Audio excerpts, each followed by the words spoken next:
সংস্কার ছাড়া নির্বাচন চায় না জামায়াত। আর জন আকাঙ্ক্ষা বিবেচনায় জাতীয় নির্বাচনের আগে স্থানীয় সরকারের নির্বাচন চায় দলটি।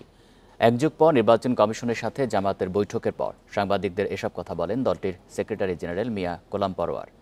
ন্যূনতম সংস্কার, আনুপাতিক নির্বাচন পদ্ধতি সহ 23 দফা সুপারিশ তুলে ধরেছেন কমিশনের কাছে। এক যুগ পর নির্বাচন কমিশনের সাথে আনুষ্ঠানিক বৈঠক করেছে জামায়াতে ইসলামী। দলের সেক্রেটারি জেনারেল মিয়া গোলাম পরোয়ারের নেতৃত্বাধীন 6 সদস্যের প্রতিনিধি দল বৈঠকে অংশ নেয়। বৃহস্পতিবার নির্বাচন ভবনে প্রধান নির্বাচন কমিশনার ও অন্য নির্বাচন কমিশনাররা উপস্থিত ছিলেন। প্রায় 2 ঘন্টা ধরে চলে বৈঠক। পরে জামায়াতের সেক্রেটারি জেনারেল সাংবাদিকদের জানান, সংখ্যানুপাতিক নির্বাচন করা সহ 23 দফা দাবি জানিয়েছে জামায়াত। প্রপোর্শনাল রিপ্রেজেন্টেশন পিআর, আনুপাতিক প্রতিনিধিত্ব হারে যে নির্বাচনের ব্যবস্থা আধুনিক গণতান্ত্রিক বিশ্বে প্রায় 60টির অধিক দেশে এটা প্রচলিত আছে।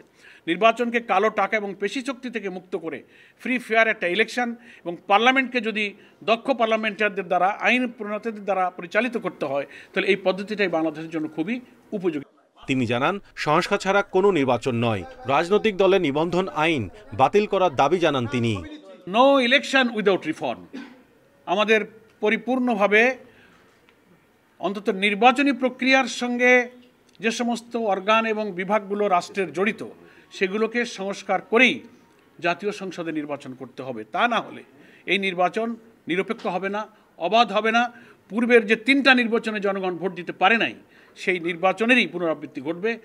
জন আকাঙ্ক্ষার প্রতি সমর্থন জানিয়ে জাতীয় নির্বাচনের আগে স্থানীয় নির্বাচন চায় জামায়াত।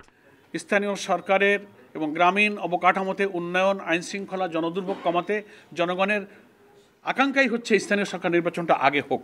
আমরা জনগণের এই আকাঙ্ক্ষার সাথে সমর্থন এবং সম্মান ব্যক্ত করেছি। জামায়াতের এই নেতা প্রত্যাশা করেন, দলে নিবন্ধন ও প্রতীক ফিরে পাওয়ার বিষয়ে আদালত থেকে ন্যায় বিচার পাবেন।